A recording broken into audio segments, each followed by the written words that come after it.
जय हिंद। आज के क्लास में हम class 10th NCERT social science history first lesson Europe में राष्ट्रवाद का अध्ययन करेंगे। वर्तमान विश्व के 7 महादेश एशिया, अफ्रीका, उत्तरी अमेरिका, दक्षिणी अमेरिका, यूरोप, ऑस्ट्रेलिया, अंटार्कटिका हैं। इन 7 महादेश में से एक महादेश यूरोप के 44 देशों में से हम कुछ देश जैसे फ्रांस, इटली, जर्मनी, यूनान, पोलैंड, इन सभी देशों में हुए राष्ट्रवाद और एकीकरण के विषय में आज संक्षिप्त अध्ययन करते हैं। लेसन है यूरोप में राष्ट्रवाद। यूरोप विश्व का एक महादेश। राष्ट्रवाद 2 शब्दों से मिलकर बना है, राष्ट्र और वाद। राष्ट्र से तात्पर्य होता है, राष्ट्र को हम किसी देश के रूप में परिभाषित कर सकते हैं वैसा भौगोलिक क्षेत्रफल जहां जनसंख्या निवास करती हो और उसके हम संपूर्ण अध्ययन को राष्ट्र कहते हैं। राष्ट्रवाद किसी निश्चित भौगोलिक क्षेत्रफल, सामाजिक, आर्थिक और सांस्कृतिक एकता के प्रतीक को राष्ट्रवाद कहा जाता है। राष्ट्रवाद एक भावना है और राष्ट्रवाद राजनीतिक जागृति का प्रतिफल भी है। चलिए हम शुरू करते हैं। सबसे पहला देश फ्रांस, वहां के राष्ट्रवाद से। फ्रांसीसी क्रांति 1789 ईस्वी में हुआ। तो यूरोप में राष्ट्रवाद का शुरुआत फ्रांसीसी क्रांति 1789 ईस्वी से शुरू होता है। जब कहीं क्रांति होता हो तो किसी के खिलाफ होता है क्रांति, और जब किसी के खिलाफ क्रांति हो, जब ये जिस समय की बात है उस समय वहाँ राजतंत्र था। ठीक, तो 1774 में बुर्बो वंश के शासक लुई 16वां फ्रांस की गद्दी पर आसीन था। वह एक निरंकुश शासक था। निरंकुश शासक का अर्थ होता है वैसा, निरंकुश का अर्थ होता है, एक सामान्य भाषा में हम कह सकते हैं बेलगाम घोड़ा। यदि घोड़े को लगाम नहीं लगाया जाए वो किसी भी रास्ते पर दौड़ सकता है। उसी तरह से वो भी लुई 16वां भी अपने अन्य शासकों की तरह निरंकुश था। जब वो रूस की गद्दी पर फ्रांस की गद्दी पर बैठता है तो वहाँ जनता में काफ़ी विद्रोह हो जाता है। किसके खिलाफ? तो वहाँ गरीबी, भूखमरी, इस सब कुछ स्थितियों से निपटने के लिए वहाँ की जनता सड़कों पर आ जाती है। जब वहाँ की जनता सड़कों पर आ जाती है तो वहाँ, और जब ये विद्रोह होता है, क्रांति होती है फ्रांस की क्रांति 1789, इसका नेतृत्व तृतीय एस्टेट के लोग वो होते थे, व्यवसायी और वकील तृतीय एस्टेट के लोग होते थे। इन सबों ने लुई 16वां के खिलाफ विद्रोह छेड़ दिया था। इसी दौरान जेकोबिन क्लब, छात्र तथा मध्यम वर्ग के लोग जेकोबिन क्लब की स्थापना करते हैं। इन सभी के मांगों से झुककर लुई 16वां वहां की नेशनल असेंबली को संविधान बनाने का आदेश दे देती है।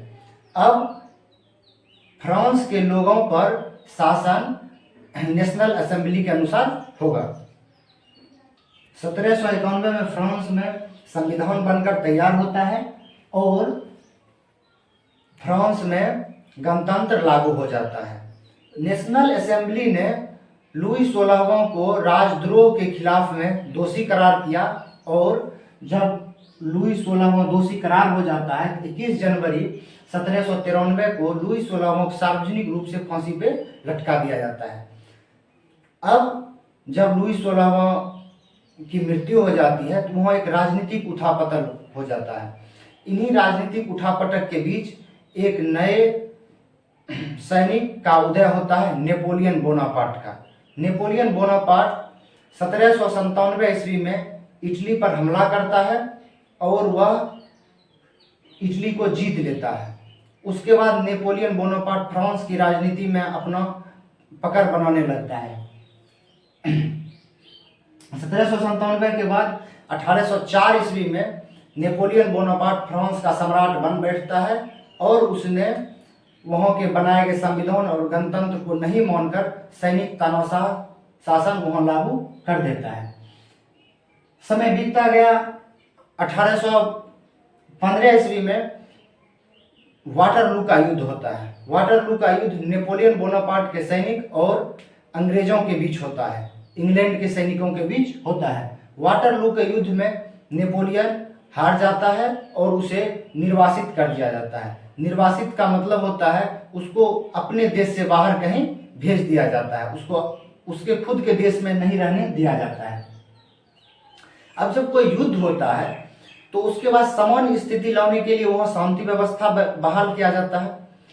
तो नेपोलियन जो पूरे एक राजनीतिक उठापटक से निकला था, उसके बाद वहाँ एक शांति सम्मेलन किया जाता है। शांति सम्मेलन किया जाता है ऑस्ट्रिया की राजधानी वियना में। यह शांति सम्मेलन 1815 ईस्वी में होता है। इस शांति सम्मेलन का अगुवाई एक नए नायक के रूप में वियना शांति सम्मेलन में लुई 18वां को फ्रांस के राजगद्दी पर बैठाया जाता है, जो कि बुर्बो वंश का ही शासक है। और इस तरह मेटरनिख ने वियना शांति सम्मेलन के बाद एक अपना अच्छी पकड़ फ्रांस की राजनीति में बना लिया। इसके बाद हम आते हैं जुलाई 1830 की क्रांति। इस समय फ्रांस की सत्ता का बागडोर लुई 10वीं के हाथ में था। उसने अपना प्रधानमंत्री पोलीगनेक को नियुक्त किया। पोलीगनेक एक घोर कट्टरवादी और निरंकुश शासक था। उसने समान नागरिक संहिता के स्थान पर विशेष नागरिक संहिता लाया। इसके विरोध में वहां के लोगों में काफी जन आक्रोश फैल गया। इस जन आक्रोश को दबाने के लिए लुई 10वीं विद्रोह को दबाने के लिए लुई 10वीं ने वहां की संसद नेशनल असेंबली में 4 अध्यादेश लाया। यह अध्यादेश 25 जुलाई 1830 ईस्वी को लाया गया। इस अध्यादेश के विरोध में पूरे फ्रांस में गृह युद्ध आरंभ हो गया। इस गृह युद्ध के चलते लुई 10वीं को गद्दी त्यागना पड़ा और वह इंग्लैंड पलायन कर गया। 1830 ईस्वी के क्रांति के परिणाम तथा प्रभाव। इस क्रांति के प्रभाव हुए कि बुर्बो वंश की जगह पर आर्लियंस वंश का शासन हुआ और फ्रांस में पुनः गणतंत्र और संविधान बहाल किया गया। 1848 की क्रांति। फ्रांस में 1848 में लुई फिलिप फ्रांस की गद्दी पर था। वह एक उदारवादी शासक था। उन्होंने मध्यम वर्गीय लोगों को खुश करने के लिए मध्यम वर्गीय नीति अपनाई और इसके तहत गीजो को प्रधानमंत्री नियुक्त किया। लेकिन गीजो एक कट्टरवादी शासक था। लुई फिलिप भी अपने साथ पूंजीपतियों को साथ लिया, जो कि पूंजीपति अल्पमत में थे। गीजो किसी भी प्रकार के सोशल रिफॉर्म, सामाजिक परिवर्तन के विरुद्ध था। वो नहीं चाहता था कि किसी भी प्रकार का सामाजिक परिवर्तन हो। इसके निरंकुश शासन से वह घोर भूखमरी हो गया। जब भूखमरी या भूख संबंधित आंदोलन हो रहा था, उसी समय थियर्स ने कुछ ऐसा सोचा कि वैसा क्या आंदोलन किया जाए ताकि यहाँ की जनता का ध्यान दूसरे तरफ आकर्षित हो। तो उसने 22 फरवरी 1848 को उसने एक भोज का आयोजन किया और उस भोज के बाद वहाँ लुई फिलिप्स के खिलाफ काफी विरोध की आवाज बुलंद हुए। थियर्स के इस भोज का प्लान काफी हद तक सफल रहा। लुई फिलिप्स को इस विरोध के आगे त्यागपत्र देना पड़ा और लुई फिलिप्स पलायन कर गया। लुई इस क्रांति का परिणाम हुआ कि वहाँ के नेशनल असेंबली में 21 वर्ष से अधिक पुरुषों को वयस्क मताधिकार प्रदान किया गया और इटली, जर्मनी, यूनान, पोलैंड, बहामिया जैसे देशों के एकीकरण का रास्ता साफ हुआ। इटली का एकीकरण से समझते हैं, एकीकरण का मतलब होता है किसी को एक करना। जैसे हमारे पास एक टोकरी फूल है और उस सभी फूल को एक करना हो तो क्या करेंगे, हम उसका एक माला बना देंगे तो क्या हो जाएंगे, सभी फूल एक दूसरे से जुड़ जाएंगे। एकीकरण का मतलब वही होता है सभी को एक करना। और जब हम माला बनाते हैं तो इसमें जोड़ने के लिए धागा का प्रयोग करते हैं। तो इटली के एकीकरण में इस धागे के रूप में मेजनी, काउंट कावोर, गैरिबाल्डी जैसे व्यक्तियों का काफी अहम योगदान रहा।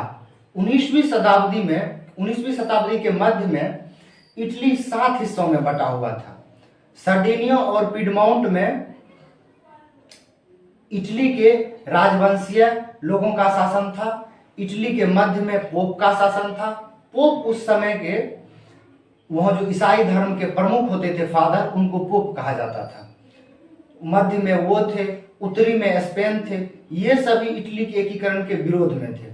पोप चाहते थे इटली का एकीकरण हो, परंतु धार्मिक आधार पर हो। और दक्षिण में स्पेन थे, वो तो इटली के एकीकरण के समर्थन में थे ही नहीं, वो उसके विरुद्ध में थे। मेजनी वहां के एक गुप्त संगठन कार्बोनरी दल, जिसका उद्देश्य था छापामार युद्ध, वहां के राजतंत्र का नष्ट, गणतंत्र की स्थापना के लिए चल रहा था। कार्बोनरी दल का सदस्य मेजनी भी बना। मेजनी ने 1831 ईस्वी में यंग इटली की स्थापना की। यंग इटली की स्थापना का उद्देश्य था कि यदि इटली के लोग, इटली के जनता एकीकृत होना चाहते हो तो उन्हें कोई भी बाहरी देश उसके आंतरिक मामलों में हस्तक्षेप नहीं करे। ये था 1831 ईस्वी में स्थापित यंग इटली का उद्देश्य। मेजनी पुनः 1834 ईस्वी में यंग यूरोप की स्थापना करता है। यंग यूरोप की स्थापना का उद्देश्य था मेजनी का, यूरोप के जितने भी देश, उस समय यूरोप के जितने भी देश रहे थे, उन सभी देश में राष्ट्रवाद की भावना को उजागर करना 1834 में। परंतु इसी समय मेटरनिख अपने अभियानों द्वारा इस विद्रोह को कुचल देता है और मेजनी इटली से पलायन कर जाता है। एकीकरण का द्वितीय चरण शुरू होता है जब मेजनी यहाँ से पलायन कर जाता है, तो उसके बाद विक्टर एनुमोल जो इटली के शासक थे, उन्होंने काउंट काबूर को अपना प्रधानमंत्री नियुक्त किया। काउंट काबूर एक योग्य शासक और कुशल सेनापति था। काउंट काबूर ने 1853-54 में क्रीमिया युद्ध में फ्रांस का अपने मन से स्वतः साथ देता है। जब युद्ध समाप्त हो जाता है, इसके लिए शांति सम्मेलन बुलाया जाता है। इस शांति सम्मेलन में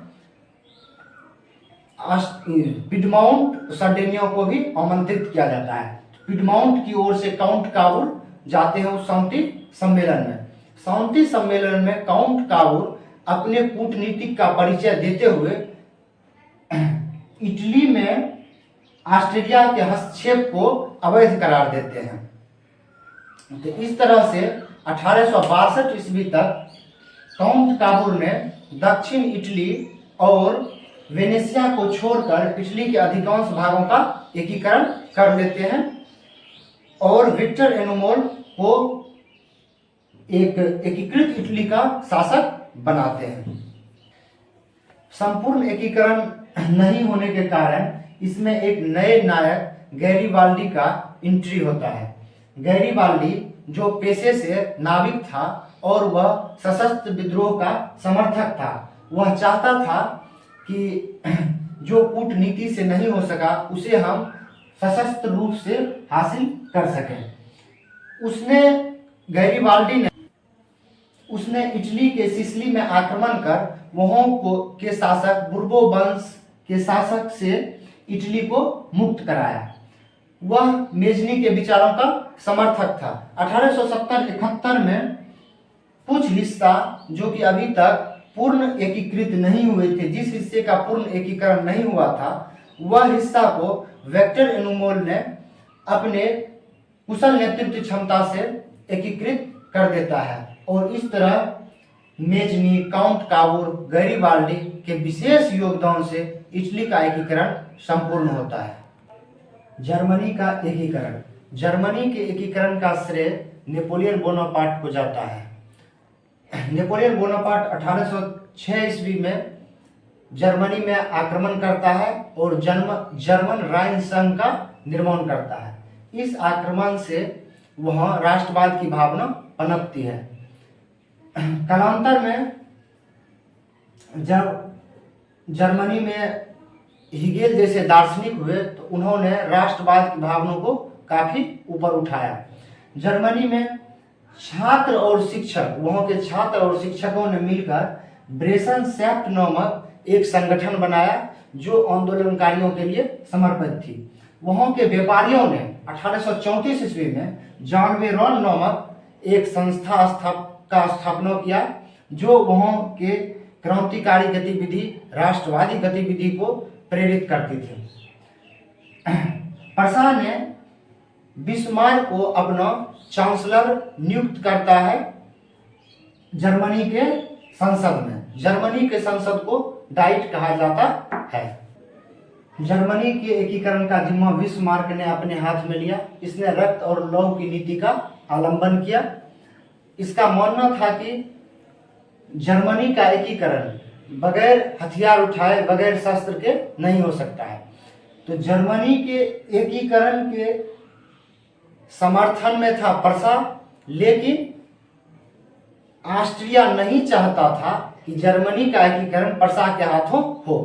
तो इसलिए ऑस्ट्रिया ने प्रसा पर आक्रमण कर देता है। ऑस्ट्रिया जब प्रसा पर आक्रमण करता है, ये युद्ध इतिहास में 1866 ईस्वी में सेडान बंद कर दिया, सेडोवा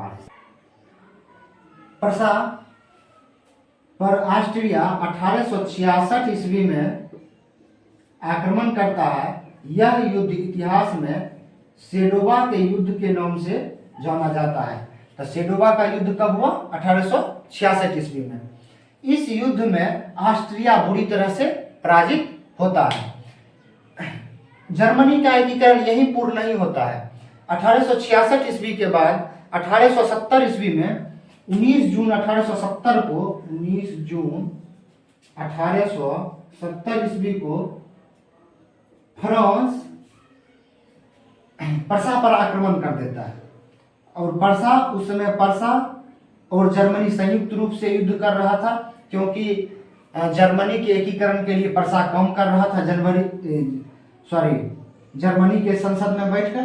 तो 19 जून 1870 को सेडान का युद्ध होता है और इस युद्ध में फ्रांस की बुरी तरह से हार होती है। इस युद्ध के बाद 1871 में जर्मनी का संपूर्ण एकीकरण बिस्मार्क के हाथों हो जाता है। अगला देखते हैं यूनान में राष्ट्रवाद का उदय। यूनान का एक गौरवमयी इतिहास रहा है। इसके विज्ञान, साहित्य, चिकित्सा का स्रोत पूरे यूरोप वासियों के लिए प्रेरणा का स्रोत था। इस यूनान पर तुर्की का शासन था। इस यूनान में राष्ट्रवाद या स्वतंत्रता के लिए इंग्लैंड के एक कवि लॉर्ड बायरन की यूनानी स्वतंत्रता संग्राम में मौत हो जाती है। लॉर्ड बायरन के मौत से आक्रोशित रूस, इंग्लैंड, फ्रांस तीनों देश सम्मिलित रूप से तुर्की पर आक्रमण करते हैं। तुर्की का साथ देने एकमात्र देश आता है मिस्र।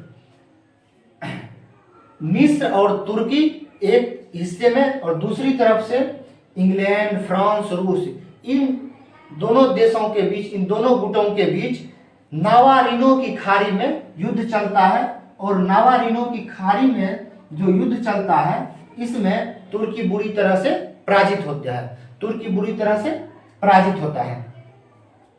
इस युद्ध के बाद 1829 में एड्रियोलिन की संधि होती है। इस संधि में यूनान को कुछ रियायत दी गई, परंतु यूनान इस संधि को नहीं मानता है। यूनान का जिद था, यूनान के क्रांतिकारियों की इच्छा थी कि वो अपने आप को पूर्ण स्वतंत्र घोषित करें, परंतु तुर्की उसे कुछ रियायत दे रही थी। 1829 और आक्रोश वहां थमता नहीं है और 1832 ईस्वी में यूनान को पूर्णतः स्वतंत्र घोषित कर दिया जाता है। तो आज हम यूरोप के कुछ देश जैसे फ्रांस, इटली, जर्मनी, यूनान, इन सभी देशों में राष्ट्रवाद और एकीकरण को पढ़े। अब एक देश बच जाता है हंगरी। हंगरी का राजधानी बुडापेस्ट। तो हंगरी भी अपने आप को स्वतंत्र करने के लिए यहाँ आंदोलन छिड़ जाता है। तो हंगरी के आंदोलन का नेतृत्व कोसुत और फ्रांसिस डिक ने किया। कोसुत के नेतृत्व में हंगरी अपने आप को स्वतंत्र राष्ट्र घोषित कर लिया।